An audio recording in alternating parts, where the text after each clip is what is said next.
We are very pleased and grateful to have Swami Nishpapananda, Assistant Minister at the Vedanta Society of St. Louis, to speak with us again today. We are very grateful that you have taken the time over these last couple of weeks, Swamiji, and we know you have heavy responsibilities there, and we have been very happy to have you. Anyway, the subject of his talk today is the application of bhakti to daily life. Swamiji, I think it might have something to do with house painting. Om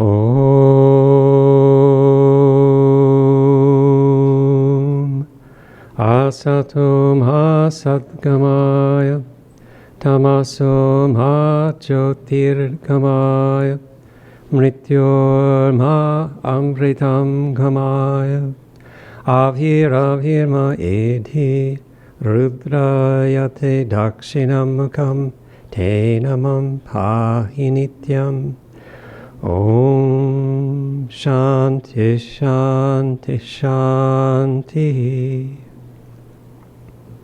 Lead us from the ever-changing to the unchanging. Lead us from darkness to light. Lead us from death to immortality. Light us through and through, and guide us evermore with thy loving presence. Peace, peace, peace be unto all. Well, good morning.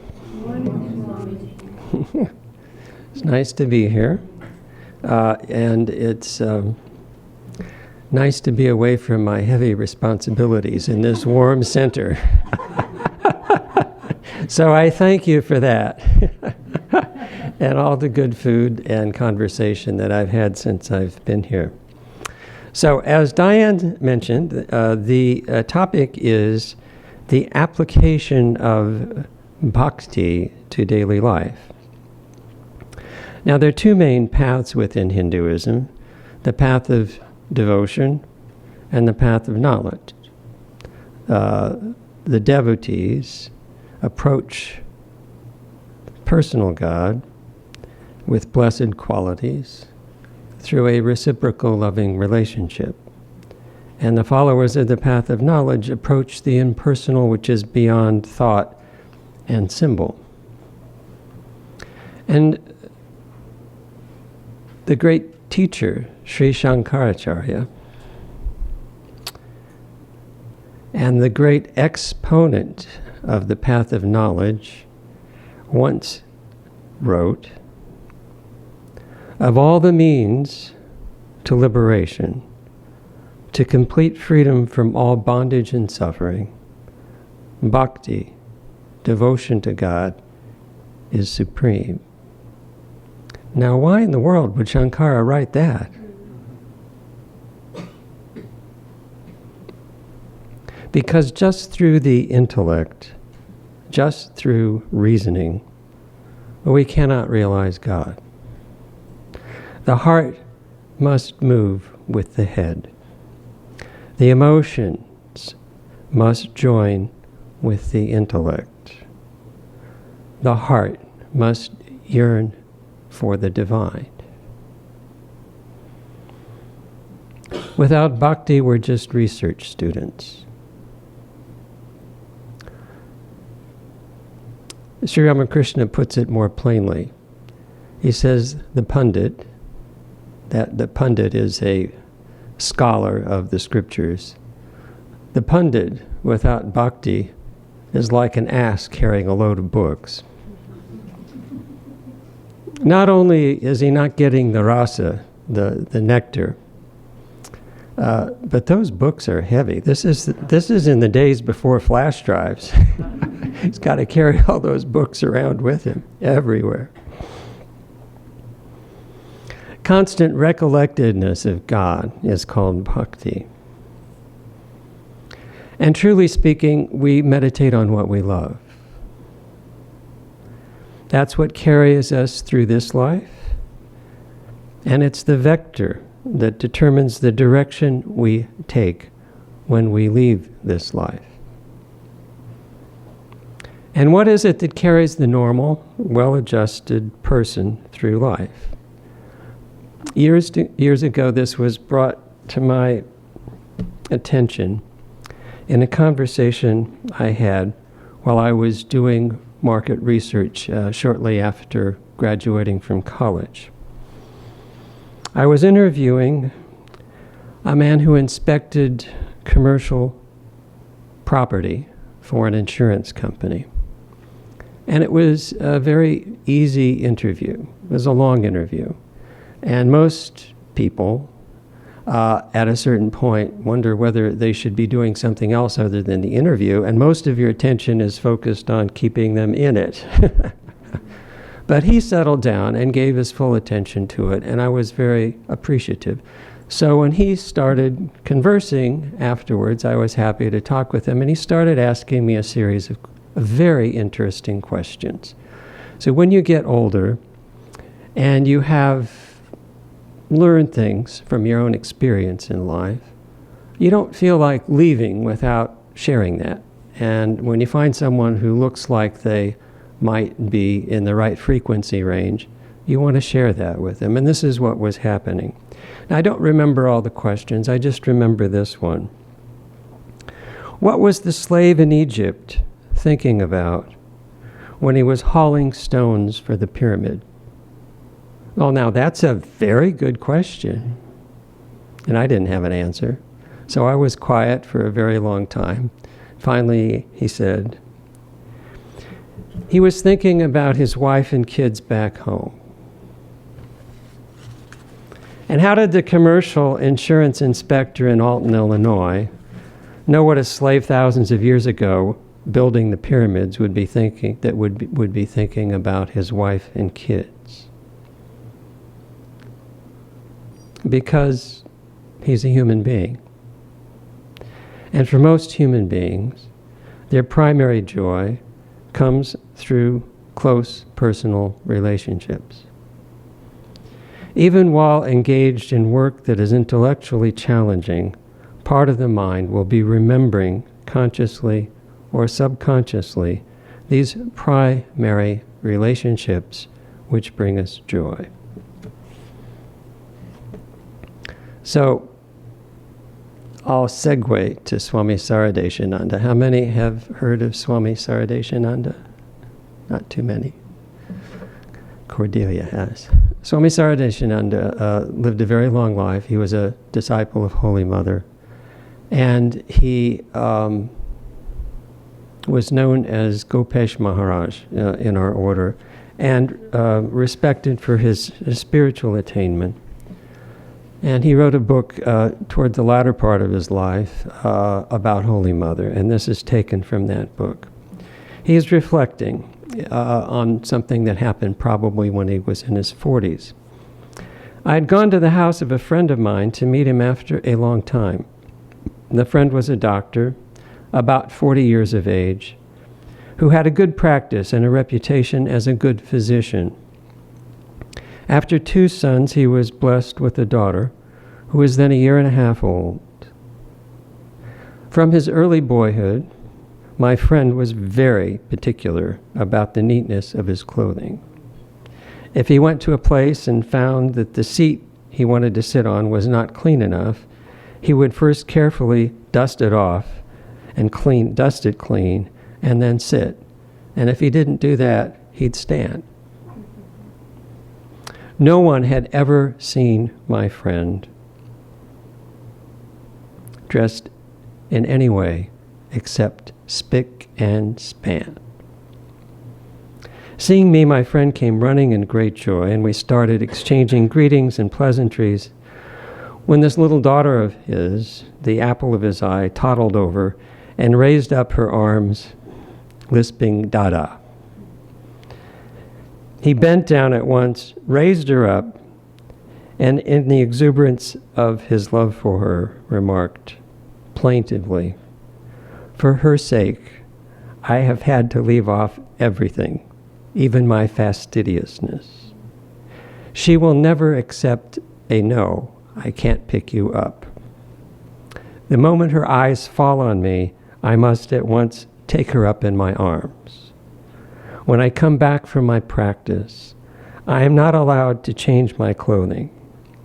She may be playing in the dust, but when she sees me, she comes running at once, and I have to take her up in my arms, then and there.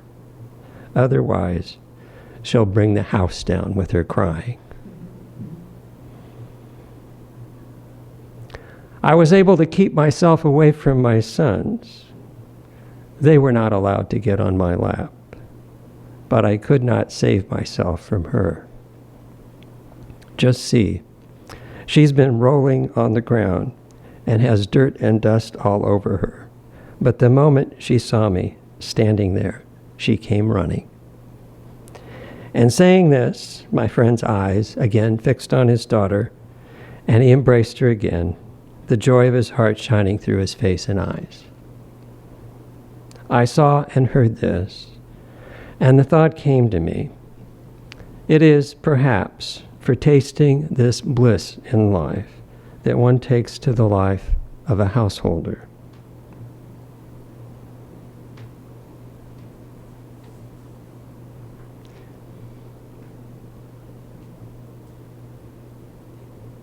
He was a very good observer of human life. My friend's sons were born when he was much younger.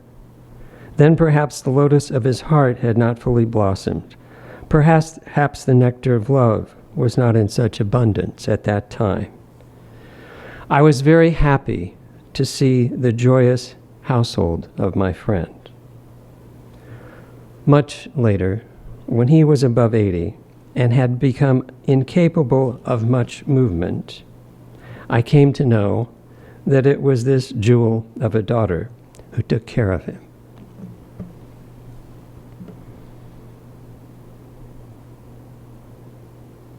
By thus serving her father with love and respect, she made her life blessed, besides alleviating the sorrow and suffering of her father.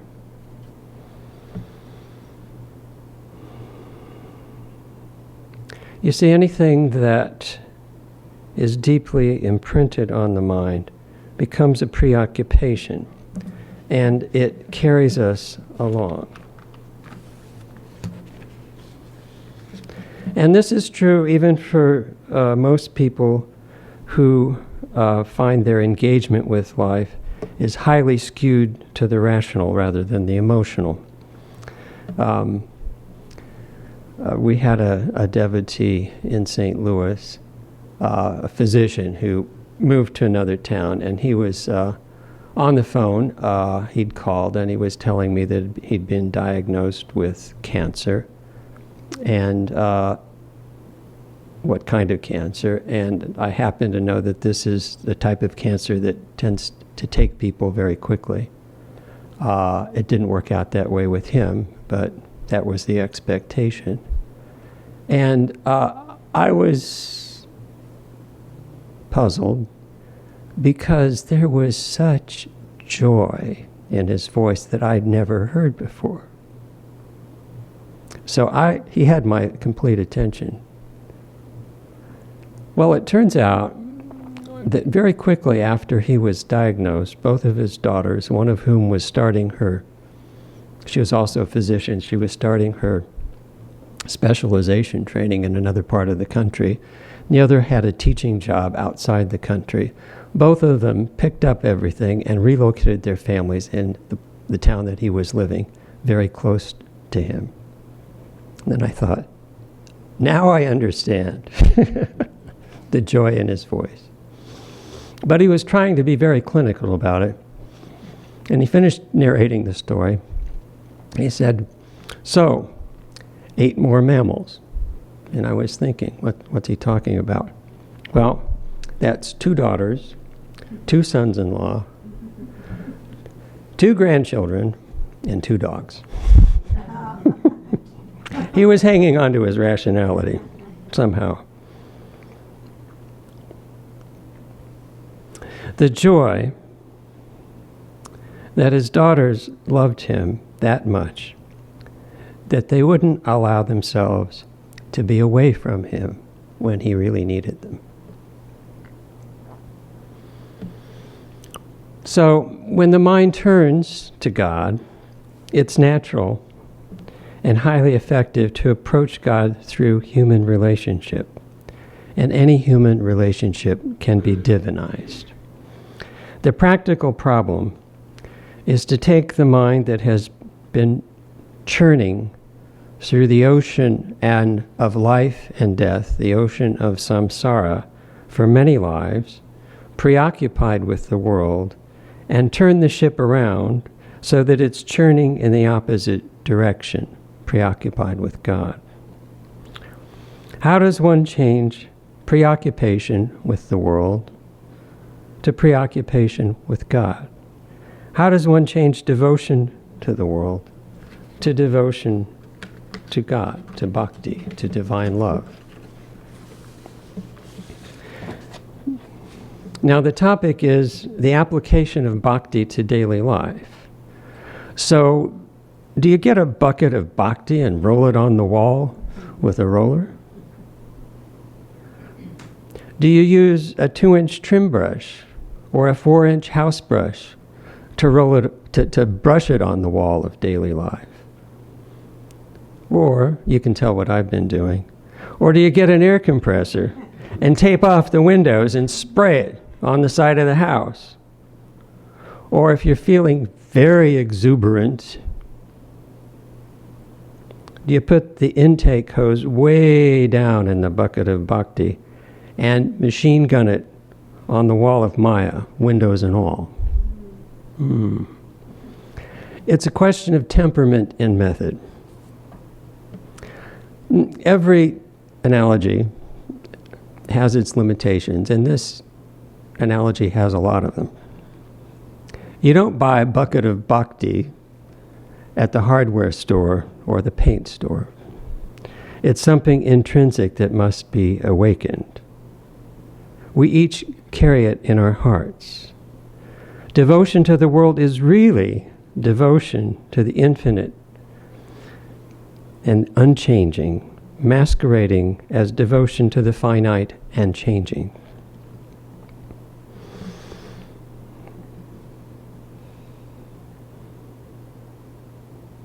And that love of God is usually not kindled within us until we come in contact with those who carry that burning flame within them.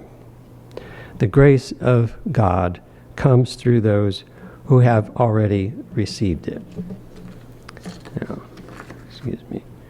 We've got a bigger podium in St. Louis, and I'm able to turn the pages over like this there. So sometimes when I have an addendum, I'll put it on the back of the preceding page. Okay, so it takes me a while to shuffle things around. So this is about Holy Mother, Sarada Devi, when she was 13. And this was her first opportunity. She was in Kamarpukur when Sri Ramakrishna was visiting from Dakshineswar. And this was her first opportunity to spend any time with him. Of course, she was married to him, but it was really a betrothal. And she didn't actually stay with him until she was 17. But this was her first opportunity to see what kind of, I could say, person who she'd married. I'll put it that way. She said later, I never saw his face sad or sour. He always radiated joy, whether he was absorbed in samadhi or in the company of an older person or a 5-year-old child. Never did I see him gloomy. At that time, I always felt as if a jar of bliss had been set in my heart. It is impossible to describe that divine joy which is full to the brim, and it has been pouring ever since. Oh my.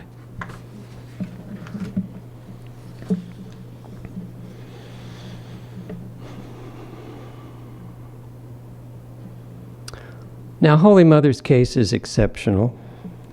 Sri Ramakrishna was exceptional, to say the least. But something similar can also happen in the case of an ordinary teacher and disciple. And as an example of that, and sometimes, often it just happens very slowly and imperceptibly, but occasionally it'll happen in a more dramatic way. And I was witness to one of those events years ago when I was first getting interested in Vedanta. I was still a student, and I'd started coming to the Sunday lectures, and at a certain point, this engineer started coming. He was about 40, dressed impeccably, always in a white suit, with military posture, ramrod straight. And after the talk, Swami Sarvapriyananda, who later became my teacher, would come into the library, which was near the chapel, and sit and chat casually with the people that came in there. Not everyone came in. And when I'd overcome my shyness and started sitting in there, I noticed that from the first time he came to a service, this gentleman, who was a brilliant engineer by profession, worked for the Illinois Department of Transportation, would come right into the library and sit down at the table and start firing questions at Swami Sarvapriyananda. No one else I saw ever sat at that library table with him. They'd all sit around the periphery of the room, and people would ask questions with great hesitation, but he had this big booming voice, and it's like he had all these questions lined up in his head, and here he'd finally found someone who could answer these very intricate questions about Vedanta and all these things that he'd been thinking about. He knew Sanskrit. He was studying these things. He'd gotten an interest in them. And one particular day, I was sitting behind the Swami, and this gentleman was sitting on the other side of the table, booming out his questions. And the topic was karma. Sanchita karma, agama karma, prarabdha karma. I mean, he was getting into the nitty-gritty stuff.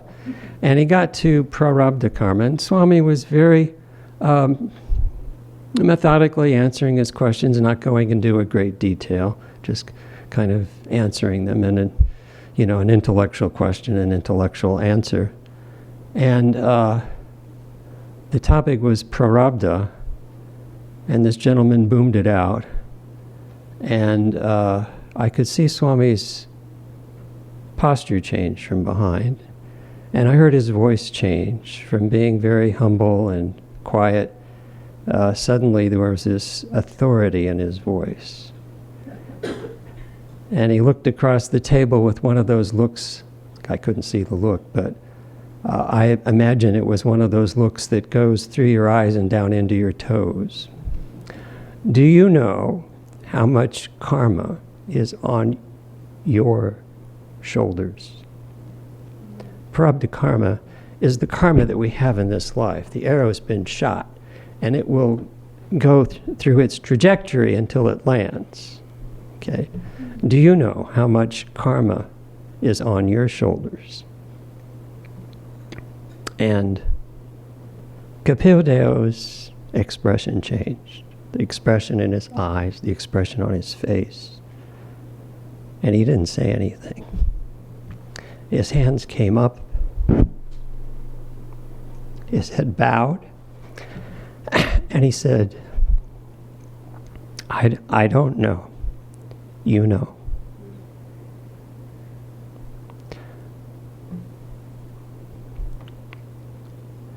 The change was immediate and permanent. That's what's unusual about it. The change was immediate and permanent. He never sat at the library table. He'd sit on the outside with everyone else. The white suit never showed up again. He wore casual clothes. And he had a very striking appearance. He looked like a brown Paul Newman. Very striking appearance. And he never said anything. And then after a while, he didn't even sit down. He'd stand near the exit door, where Swami would have to go when he left the room.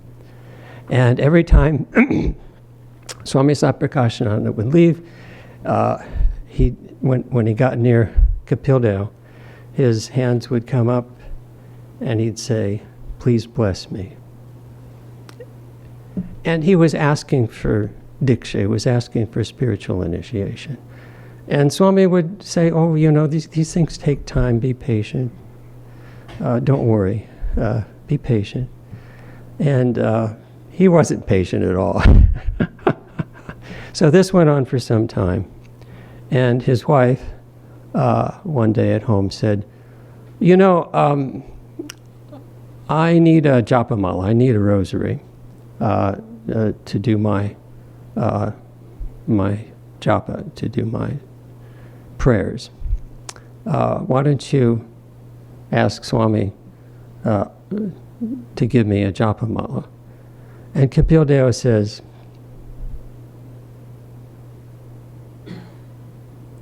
"Well, you have to have observed how much attention Swami pays to what I ask for. Why don't you ask him?" So Pratibha wasn't shy either. So the next time she got a chance, she pigeonholed Swami on the landing of the main staircase, and she said, "Swami, I need a japamala. Can you give me a japamala?"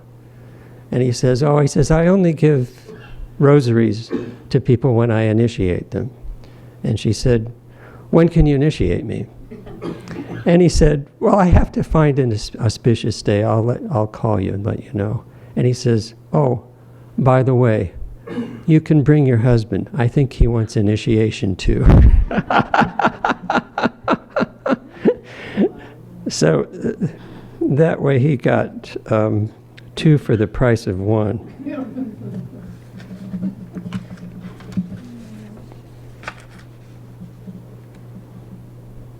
So once that love of God wakes up, how do we nourish and develop it? It's a matter of removing obstacles.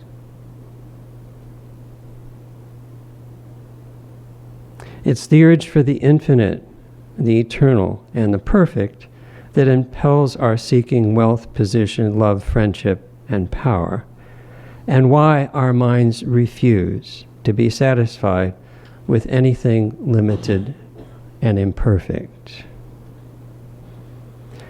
Swami Vivekananda says we're infinite dreamers. This is infinite, the Atman, dreaming finite dreams, and they'll never satisfy us.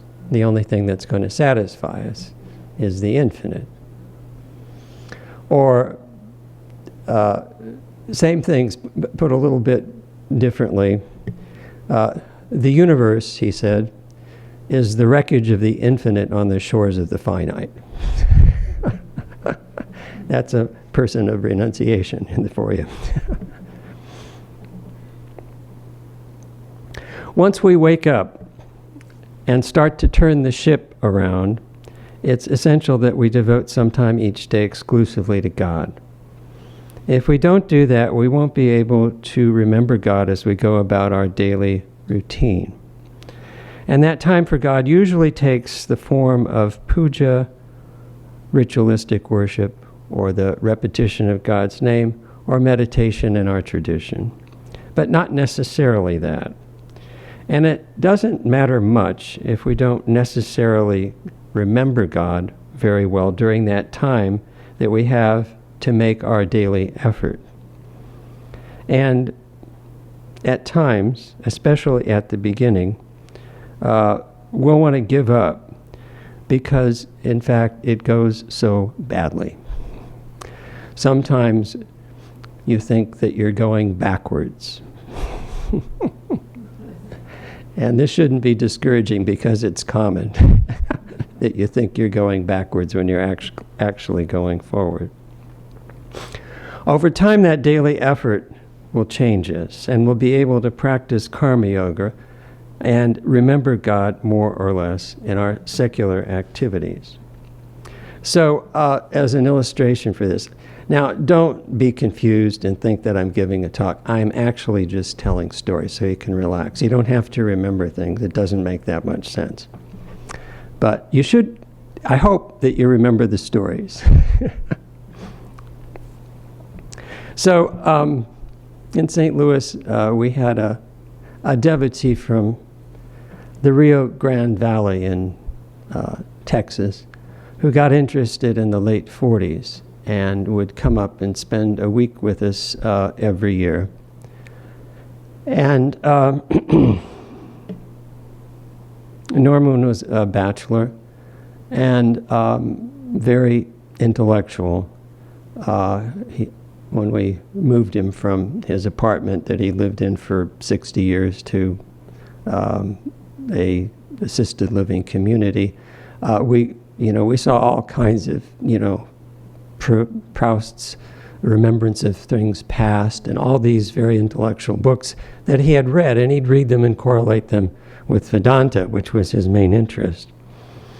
And he had a very self-deprecating sense of humor, except about Texas. He'd say, "Never ask a man where he's from. If he's from Texas, he'll tell you. And if not, don't embarrass him." He actually thought it was kind of funny that people had that attitude towards Texas. Our secretary once asked him at the dining table, "Norman, why didn't you ever get married?" And he looked up at her. He had this guileless face. And he said, "Well," he said, "I've never been a handsome man." I took him to the airport once. He'd always take the train to St. Louis and from St. Louis. He enjoyed that. And this one time he took the plane. And I asked him, after I'd picked him up, "Why are you taking the plane?" He says, "Do you know how much they're charging for that train now?" So on the way back, I don't remember whether this was before or after 9/11, he'd forgotten his wallet at home. So they were asking for ID, which is quite natural. And he had his credit card, and he gave her whatever he had, but nothing had a picture on it. So she was getting exasperated with him, and she said, "Don't you have anything with a picture on it?" And his face brightened. He says, "Well," he says, "I do have a dollar bill with a very good portrait of George Washington." And she let him on.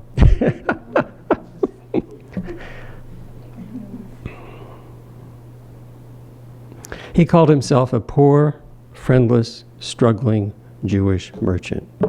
He wasn't poor, he wasn't struggling, he wasn't friendless, he was a merchant. And the last time he'd been to Friday night services was 56 years before the time that I asked him that question. So he'd say, "I can't meditate," but he obviously had something. He was always in a good mood. He was always cheerful. He made people around him cheerful. He had something. He says, "I can't meditate." Well, what did he do? He read Vivekananda. That was his main spiritual practice. Of course, he would do a little bit of japa, but he studied Vivekananda. He developed a shorthand so that he could write it down verbatim, but not expend too much energy doing it. And by the time I knew him in the latter part of his life, you'd be talking with him, and all of a sudden, the sentences and paragraphs from Vivekananda would pop out verbatim. So this was his main spiritual practice. And I happened to be in the basement one time when he was staying there, and Neil, who just joined the monastery, was getting acquainted with Norman. And he said, "You know, Norman, you're the only Vedantist in Edinburgh, Texas, and you don't have anyone to talk to." He says, "Don't you ever get lonely?" And Norman said, "Well," he said, "I used to get lonely, but then one day when I was reading Sports Illustrated." Now he could have dressed this up and said, "When I was reading the scripture," or Vivekananda, but he said, "One day when I was reading Sports Illustrated, all of a sudden, all I saw was love everywhere. And since that happened, I've never been lonely." And that was the end of it. He didn't make anything of it. He never would have mentioned it otherwise. But these things can happen if you're sincere to anyone. And he didn't quit. And I'm not trying to evaluate the experience, but something very positive happened to him. But he just went on about his life. He was still a merchant, still had a self-deprecating sense of humor, still was a lot of fun to be with. So,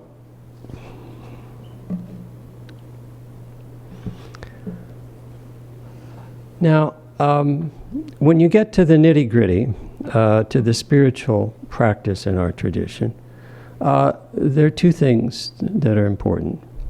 One is your chosen ideal of God. That's the aspect of divinity that draws you. Their life, their teachings, their words, the stories about them, you find uplifting, and just thinking about them, you feel uplifted. And as someone young coming into this, I understood that. That made sense to me.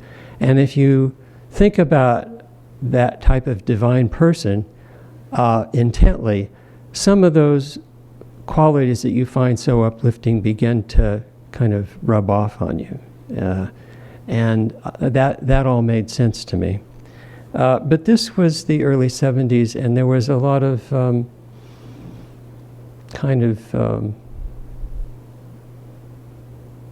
newness about Eastern traditions that was in the general mindset. You know, the Beatles had gotten interested in meditation, and people were getting mantras and meditating, but it was all kind of new.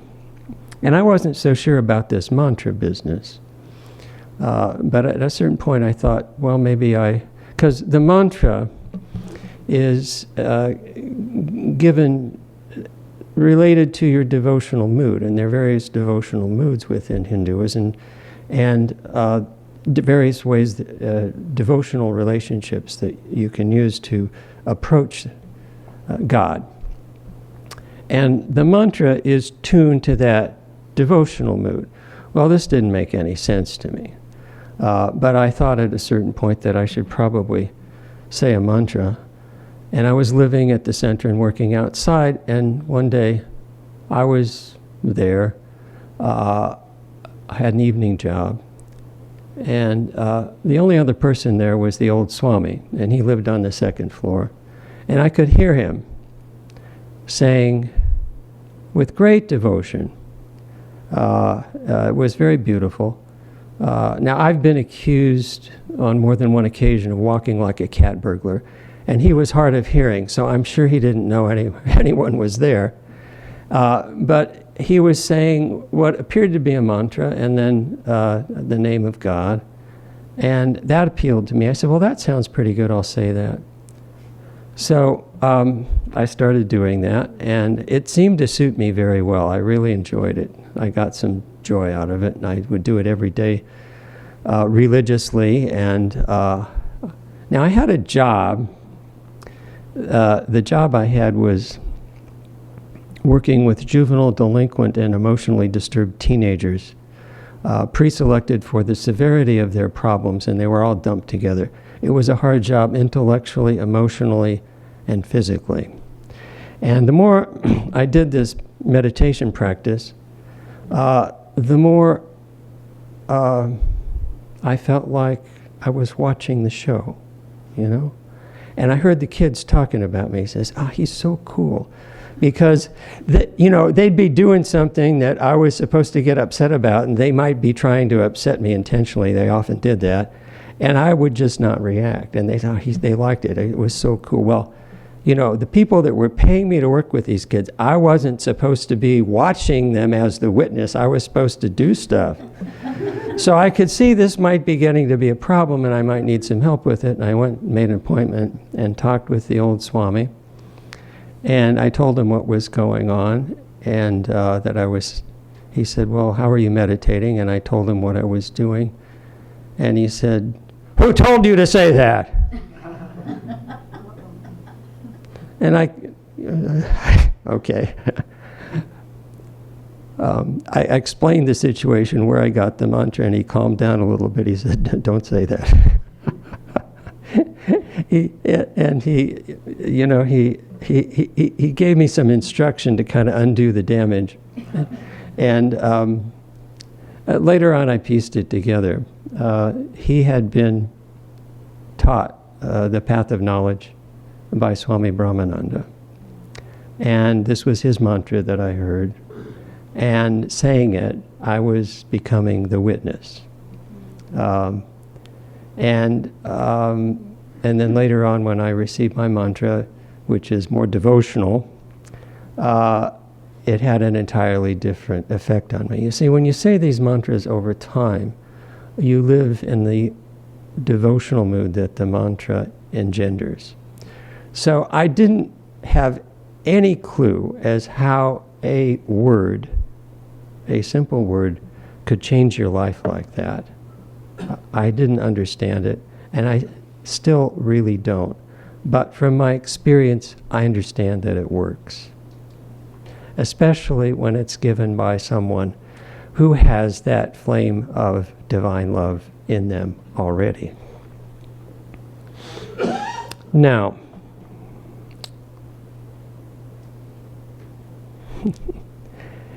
and here's why I had that doubt about mantra, because there was a reaction going on in the general society to this invasion of Eastern thought and culture, and some scientists had gotten a hold of some of the Sanskrit mantras that one of the Eastern traditions was giving to students.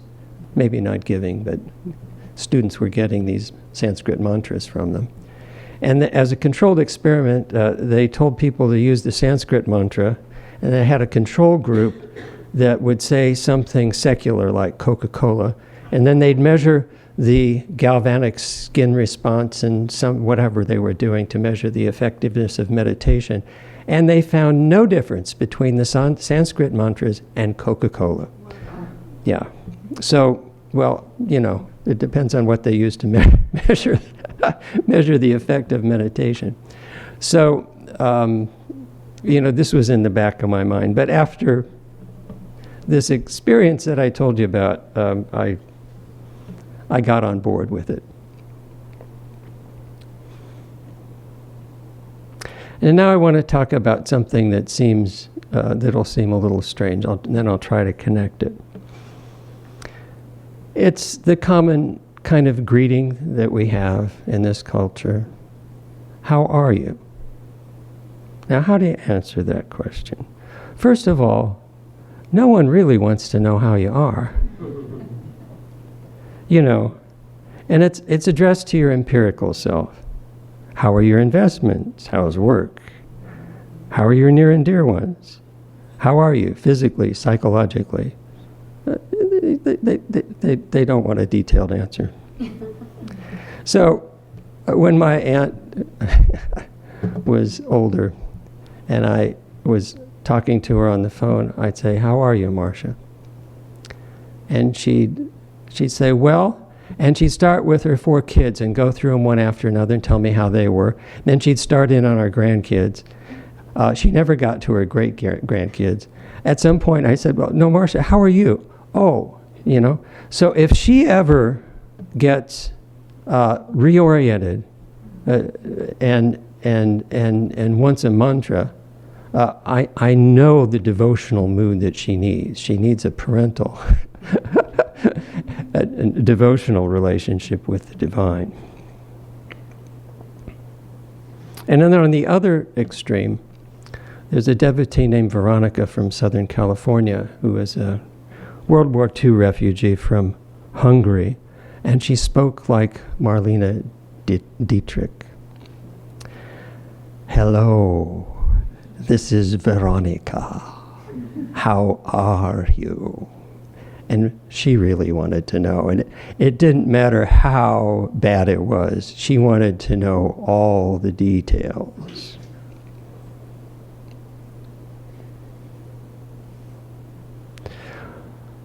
And you might try to avoid her, but she wasn't to be deterred. How are you? From Veronica was like swallowing a prescription expectorant. You had to cough it up. Now, something happens as we proceed along this path of bhakti. There's a shift. Our focus becomes how we're doing in our inner life. How we're doing physically, materially is there, but it becomes peripheral rather than central. And for this, I'm going to talk about May Kuntz, who came to Vedanta in St. Louis in January of 1939 on Swami Vivekananda's birthday. She had a high school education, but for some reason, when she came that first time, she was already memorizing the Bhagavad Gita in translation. Very simple person. You could not fool May. She didn't have crookedness in her mind at all. Her husband put in gas meters and took him out for the gas company. She was strong-willed with a very practical intelligence. So I picked her up for the service, I think, one day, and she was telling me about going to the clinic. She took care of herself very well. You know, the health food that she picked out and what she cooked and what spices she used. She took care of herself that way. But when you get older, she needed to go to the doctor. She went to the clinic, and this young doctor, who hadn't seen her before, asked, "How are you?" And she had an artificial valve in her heart and arthritis and maybe 4 conditions, and she went through them one after another, when it started up, the present situation, 1, 2, 3, 4. And he's paying close attention.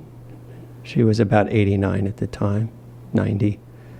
And she gets done with the narration, and she looks at him and she said, "But I'm fine." And she giggled like a little girl and said, and he said, "You should have seen him. His head tilted. He had this strange expression on his face."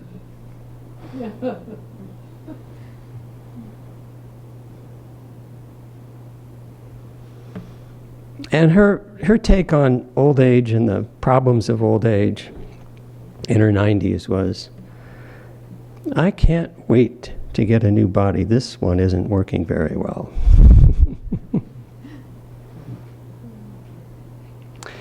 So if we can connect somehow or other with our innate joy through spiritual practice, our health can fail, our investments can go south, everything can go south on us, and we can still be fine.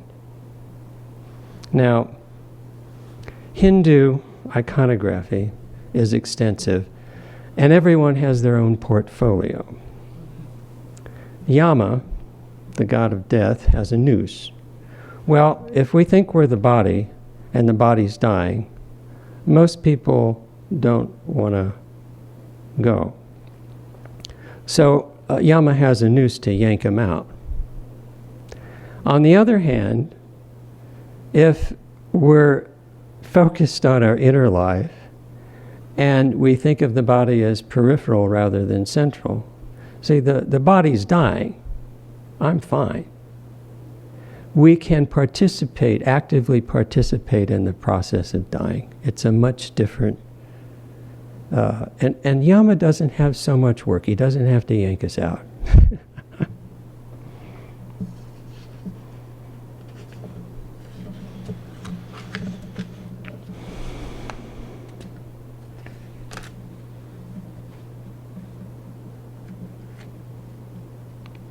Now, one of the characteristics of an illumined soul is that he or she doesn't trouble others, and others don't trouble him or her. Swami Chaitananda, who I've been with for a long time, was very close to Swami Bhuteshananda, who was president of our order for many years. And Swami Chaitananda would say of Swami Bhuteshananda,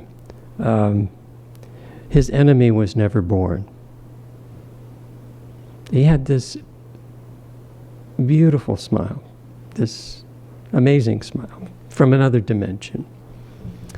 And Swami Nishpapananda, who started our center in the Netherlands, was telling me, he was at headquarters in the law office before he was transferred to Amsterdam, that there was a Swami at headquarters when Swami Bhuteshananda was an assistant secretary in the administration. And he'd come in occasionally and say, you know, you guys are getting old. It's time that you let younger people come in and fill your shoes. And Swami Bhuteshananda was unperturbed. He never said, you know, why are you so ambitious? I mean, why don't you do your spirit? He just unperturbed. And he must have gotten more insistent. Finally, Swami Bhuteshananda, when he came in and was going on like this, and there was a break in the narration, Swami Bhuteshananda talked very slowly. He said, our shoes aren't big enough for your feet. Ooh. With all love.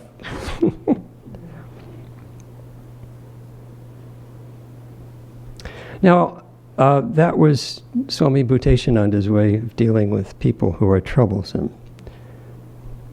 Now, how can we, who aren't at that level, set aside that when we go to the altar to pray? Peter asks Christ, how often shall my neighbor wrong me?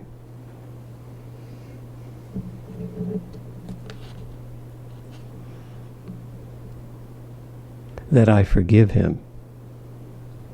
7 times? Now, 7 times was very generous. I mean, the conventional wisdom then was 3 or 4. And Christ says, up to 70 times 7.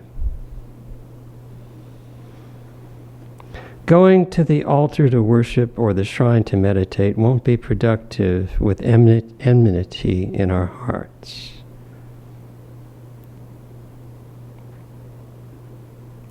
How do we keep our composure? How do we keep our devotional mood when these things are constantly coming up in our lives?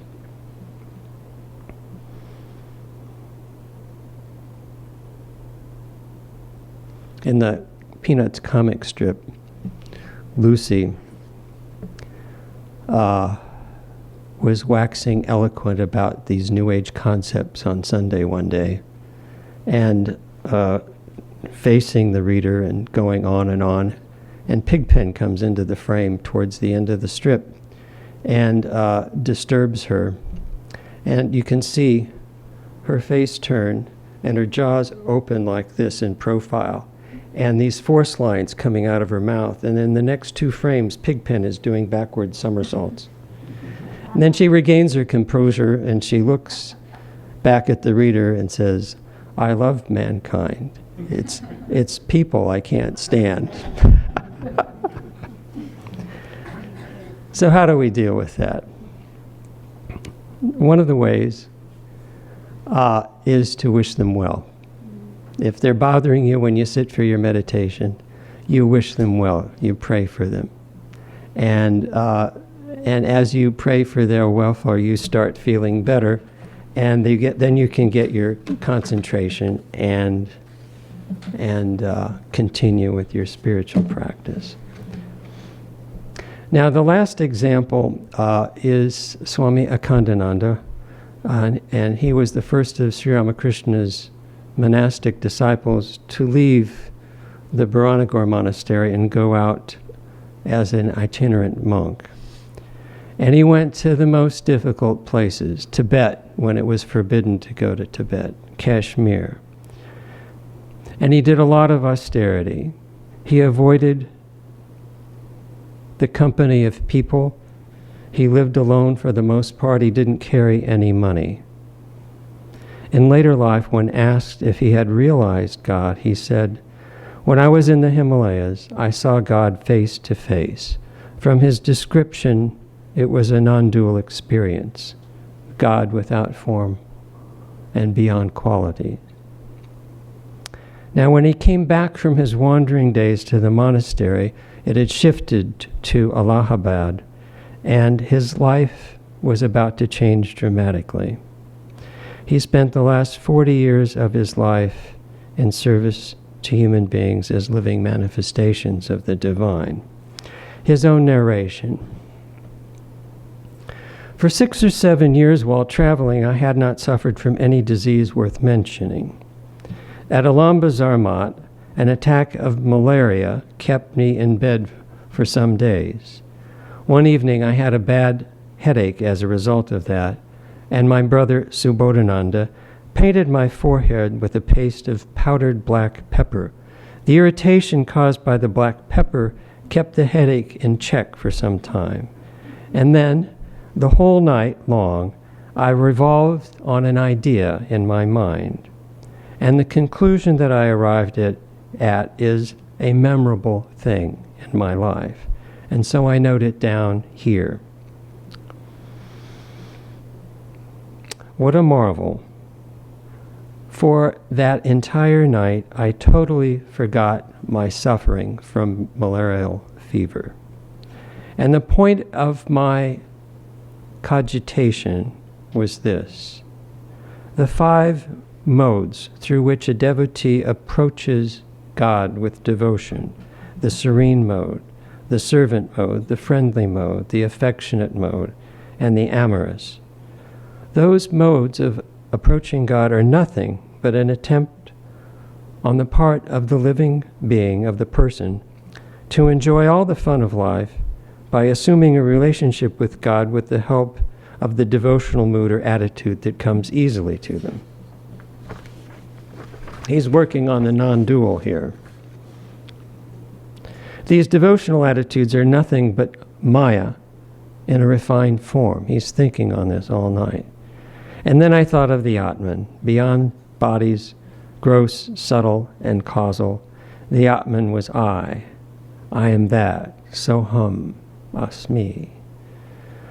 There cannot be a higher and grander conclusion than this. May that, he finally concluded, be the final end of my life.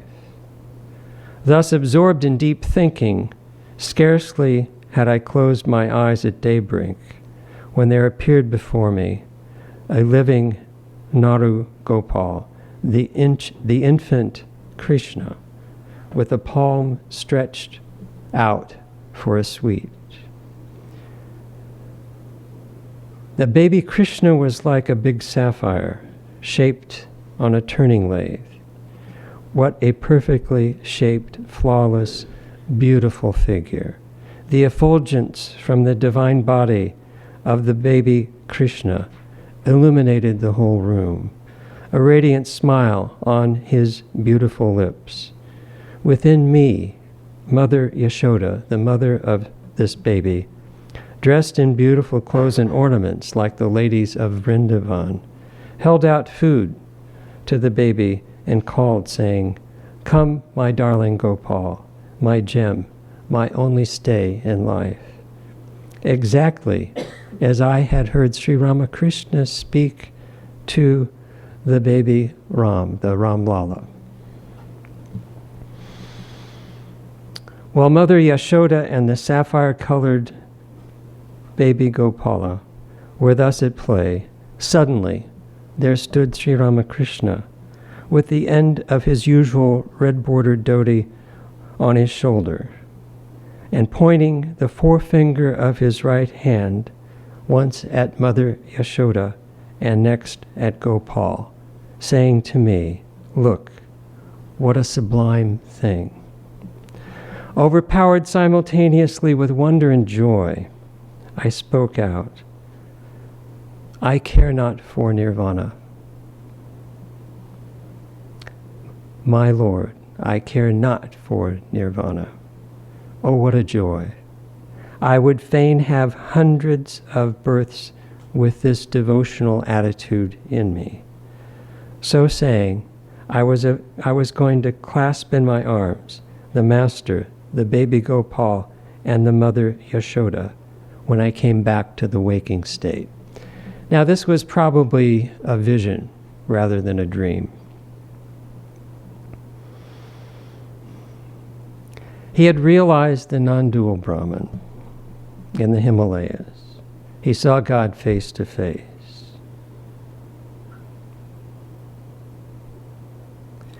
And when he next went out from Alambazarmat to wander, he didn't get very far before he found a terrible famine in Murshidabad. People were dying. Against the wishes of his brother disciples, he stayed there. And he didn't leave until he was able to help feed the people that were starving. And he stayed there and started an orphanage for the boys who had lost their parents in that famine. And he spent the next 40 years of his life worshiping God in those boys and in the villagers as a mother worships her child. So when one has, in our literature, this highest spiritual experience of Nirguna Brahman, and one comes back to the normal human plane, this is something that happens. The illumined soul adopts a devotional attitude and sees God in and through the people and the living beings that they interact with. And Sri Ramakrishna called this fuller knowledge. He's the fuller, on the path to Nirguna Brahman, he says, nothing is that infinite. And then you find the infinite, and then you come back and you see the infinite in the finite. So this was Swami Vijnanananda's experience. And not even the love of his brother disciples, Swami Premananda and Swami Brahmananda, could keep him away from Murshidabad, where his orphans were. They couldn't keep him there. They'd try. They'd steal his cloak, they'd steal his shoes, they'd take things away from him so he couldn't go. But he always went back.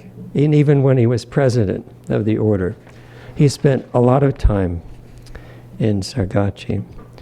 So we've gone over the application of bhakti to daily life, and in kind of a messy way.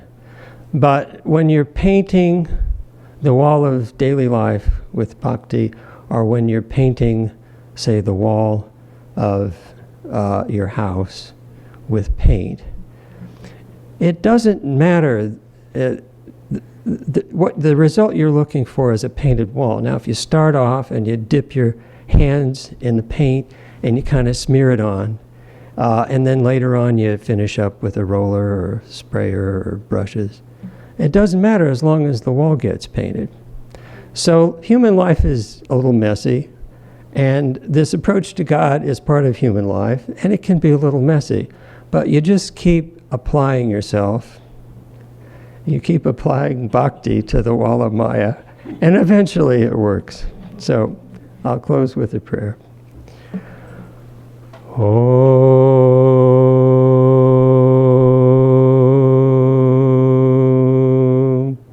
Purnamada Purnamidham Purnat Purnamudachyate Purnasya Purnamadhaya Purnameva Vashishyate. Om Shanti Shanti Shanti. Swamiji, I'm on to your right, Swamiji. Oh, okay. My name is Ravi.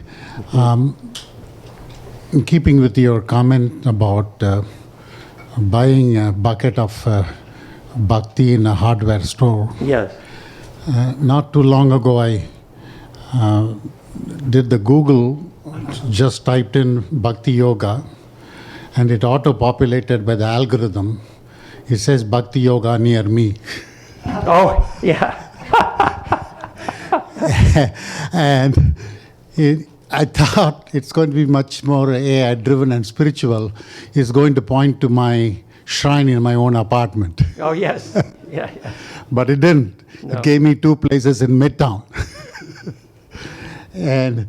and then I got sidetracked. I don't know what question I wanted to ask in Bhakti Yoga. Yeah.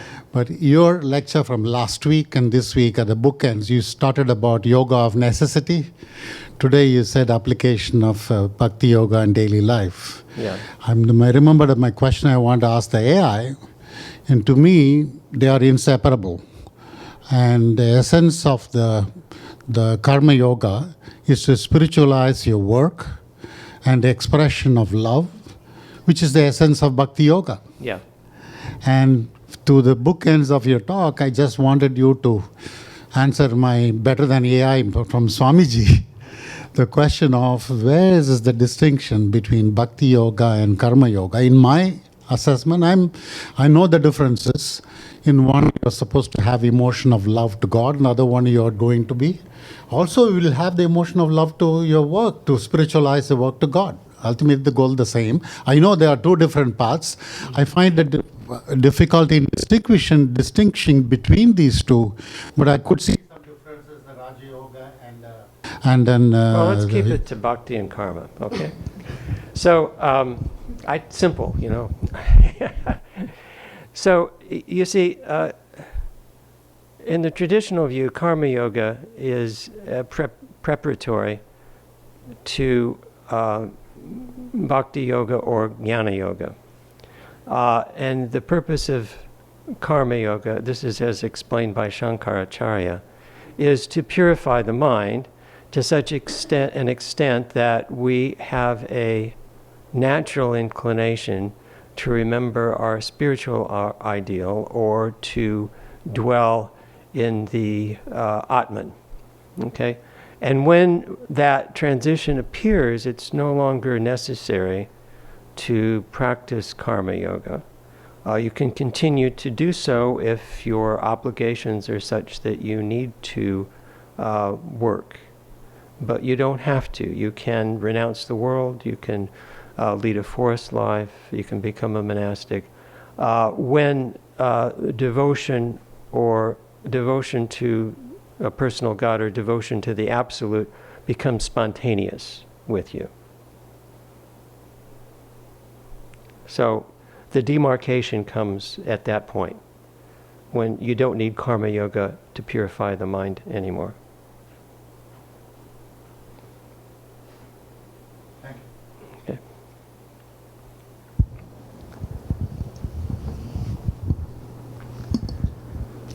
So, Namaste, Swamiji. Namaste.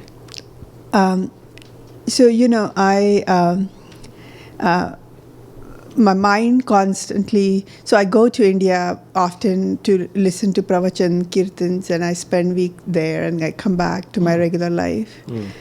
And I come back and I'm constantly thinking about how can I go back to that again. But it worries me that I don't, as Thakur said, that the bhakti and God is here, So, on the other hand, I feel like I should find it here. Like I should find it at home, sitting at home. But I constantly get drawn to outside, Yeah. So what is wrong with my bhakti that makes me seek it outside of myself constantly? Well,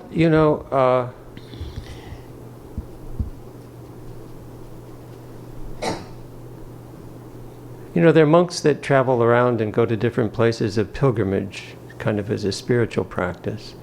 And then there are monks that stay in one place and just practice sadhana. And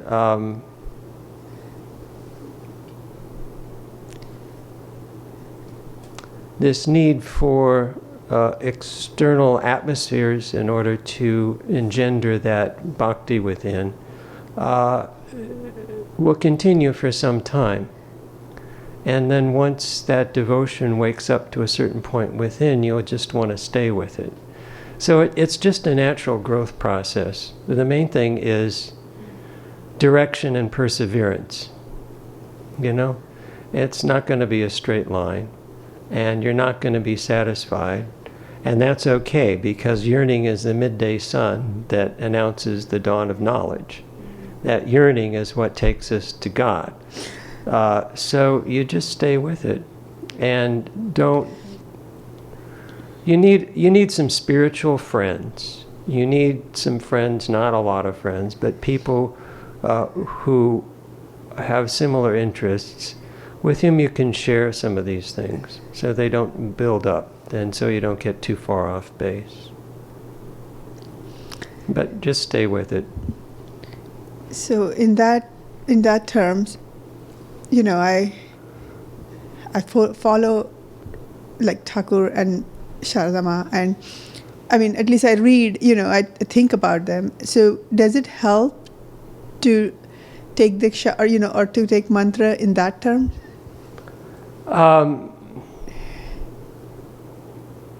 Well, that varies from person to person. It's a very personal choice. And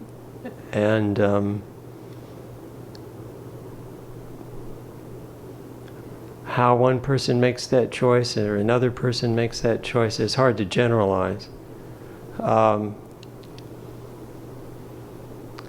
Some people can make a great deal of progress without taking mantra diksha. And some people who take mantra diksha, get initiation, don't seem to make much progress at all.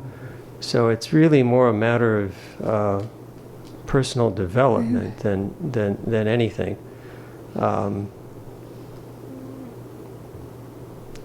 And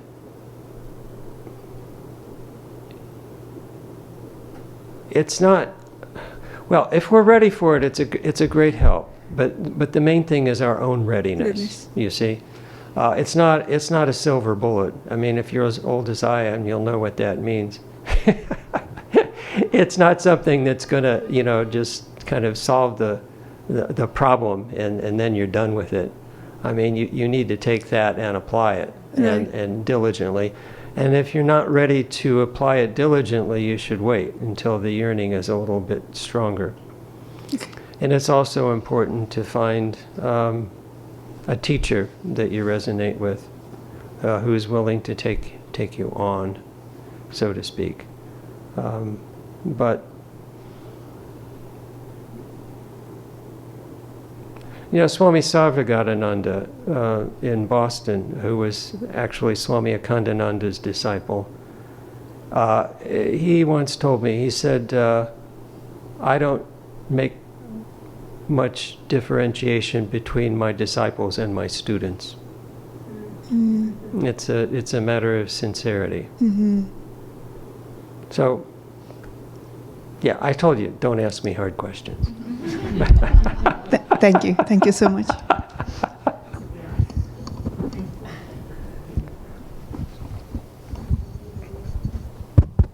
Swamiji Pranam, thank you. Namaste.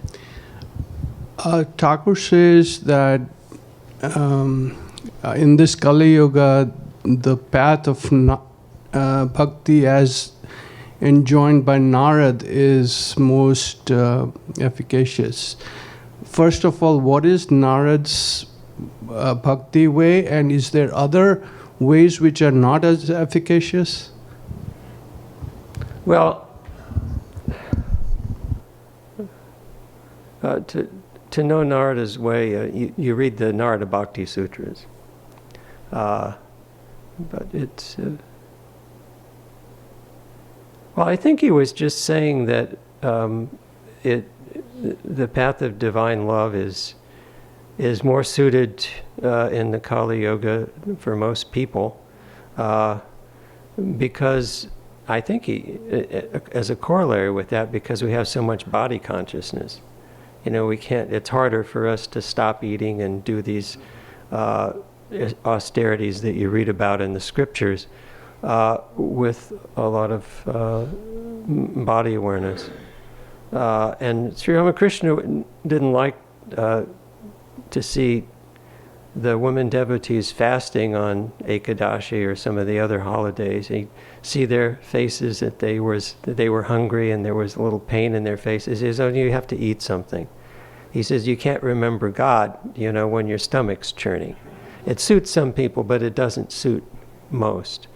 And the other thing that he said is that truthfulness is the tapasya of the Kali Yoga. So you have to take all these things into account. He's saying, ultimately, you can't figure it out intellectually. You have to apply it on your life, and in that process you find out who you are and where you stand and get to know what you need next. We had a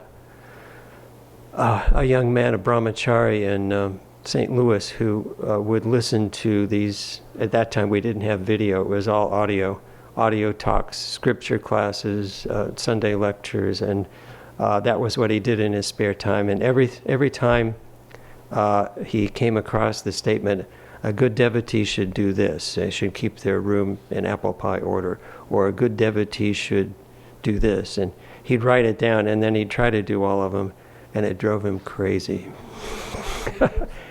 Huh? He's probably exhausted from doing it. Yeah. I mean, it's in here. You have to find out how to get that connection with the divine, and how to keep it. And it's an experiment, and we turn our own lives into experiments by developing regular habits. Most of us have to do that. I mean, Girish Ghosh couldn't do anything in a regular way, right? So he gave his power of attorney to Ramakrishna, but that's very rare. For most of us, we have to get into a regular pattern of living, regularity of our spiritual practice, regularity of eating, regularity of sleep. And that way, when things deviate, when we do something that disturbs our mind, we can very easily isolate it and change it. But if we're leading a haphazard life, it's very difficult to figure out what we're doing that's upsetting the balance of our mind. So this is the most important thing. We have to apply some teachings, discern what it is for you that you need, and apply those things to our lives. And it's not necessary to do everything, because these virtues of spiritual life that we read about, that are characteristic of illumined souls, that come naturally to illumined souls, do so because they've reached the source of virtue, and they live in that divine reality from which all virtue proceeds. But if we just take one or two things as our practice, that'll bring in everything else as we proceed, because they're all interconnected. Cordelia. I have a question. She has a question.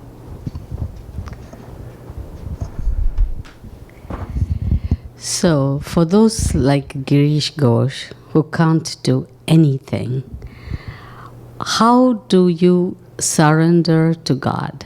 How do you practice surrender to God? Swami Chaitananda, when Cordelia lived in St. Louis, he asked her to read, some books, the Unabridged Gospel and maybe a couple of others.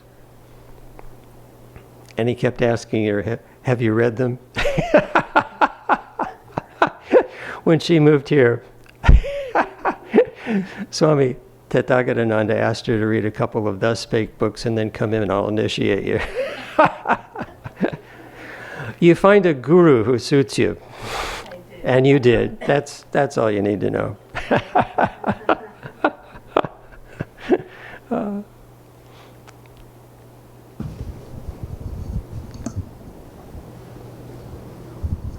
Swamiji, so in one of your stories, you mentioned that you overheard somebody who was doing a mantra, and then you thought, oh, this is really good for me. You started doing it, and then you felt, okay, now I'm becoming a witness. Later on, you learned, okay, this was not the right mantra. I shouldn't have done it just by Oh, listening to no, I never said that. I didn't say I shouldn't have done it.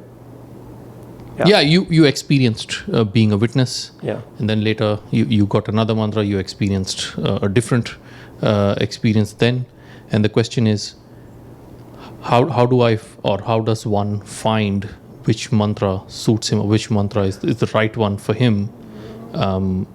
That's a very good question.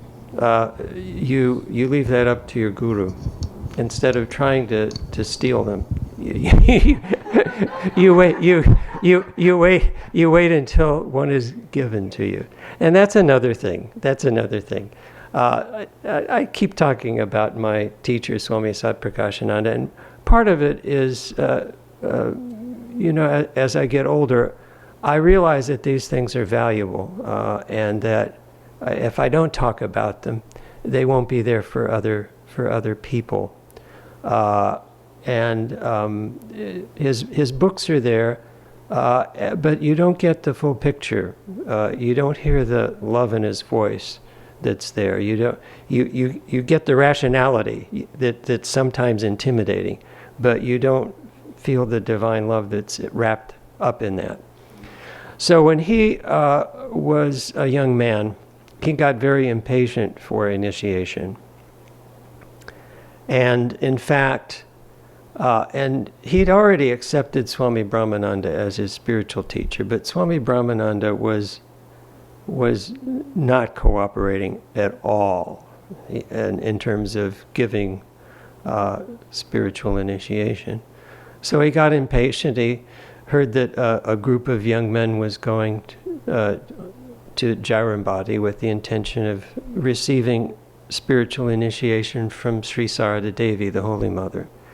And he signed on, and he went to Jairambati. And on the way, he got blood dysentery.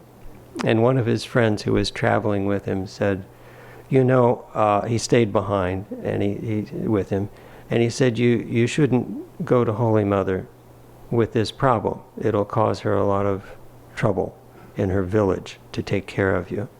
He said, you should go back.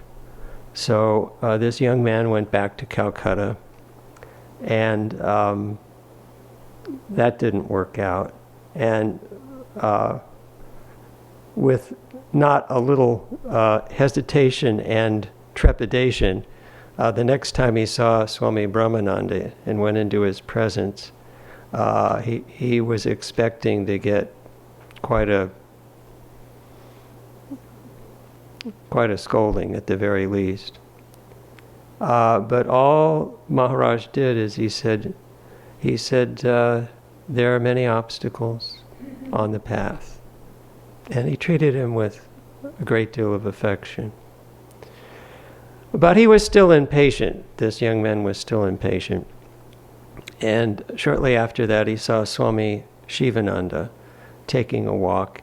And he started walking with him at a respectful distance behind him. And he was walking back and forth on the Ganges bank.